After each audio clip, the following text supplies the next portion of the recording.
নির্বাচনের ব্যাপারে অত্যন্ত পরিষ্কার। আমরা তো আপনার 2026 সালে মধ্য ফেব্রুয়ারিতে প্রধান উপদেষ্টা যে কমিট করেছেন জাতির সামনে, আমরা সেটা আস্থা রেখেছি এবং সেই হিসাবে আমরা আমাদের নির্বাচনের কার্যক্রম চালিয়ে যাচ্ছি।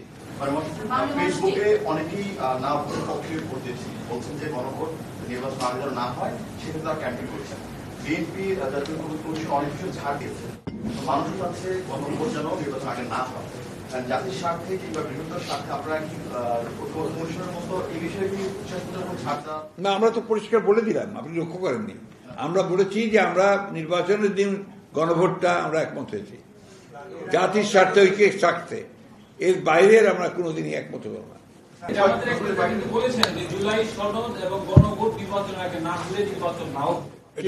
তাদের বক্তব্য, জামাত বলছে যে বলুন, এটা পলিটিক্যাল পার্টি, সে তার মতামত বলতেই পারে। তারা তো সংসদ নির্বাচনও কি আর চাইছিল, রাজি হয়েছে তো এখন ইয়েতে। এখন বলেন, আমাদের কাছে কোনো ধোঁয়াশা নেই। আমরা বিশ্বাস করি যে সরকার এবং নির্বাচন কমিশন তারা সকল প্রস্তুতি গ্রহণ করছেন এবং মার্চ ফেব্রুয়ারিতে নির্বাচন ঘোষিত যে তার সময় আছে, তাই নির্বাচন অনুষ্ঠিত হবে। আসলে যে দাবি দেওয়ায় জামাত অলরেডি মাঠে আছে, এনসিপিও মাঠের কর্মসূচি দেওয়ার কথা বলছে।